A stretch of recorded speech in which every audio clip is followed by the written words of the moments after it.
গভীর রাতে ভুতুরে পরিবেশে শীতের ঐতিহ্যবাহী খেজুরের রস নিতে এখানে হচ্ছে একদম তাজা, মাত্র বেশিক্ষণ হয় নাই, গাছ কাটছে যে, তারপরে ভালোই রস হইছে। মাশাআল্লাহ মাশাআল্লাহ মাশাআল্লাহ, একদম ফ্রেশ রস। পানি টানি মিশাইছেন নি ভাইয়া? না না, ফ্লেভার কি কলের হানি মিয়েছেন না হরে হানি মিয়েছেন? রসের পায়েস বানাইলে ভাই এটাতে ইসা মাছ দেন হইব। ঠিক আছে, রস ব্যবসায়ী ইসা মাছ দেখা যার ভাই, সফল রস ব্যবসায়ী এস এ রাসেল খান।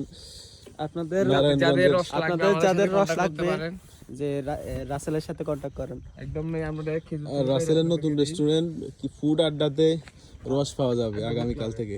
আপনাদেরকে খেজুরের রসের পায়েসের সরাসরি সব থেকে গুচ্ছগ্রাম থেকে আমরা রস পাঠাবো।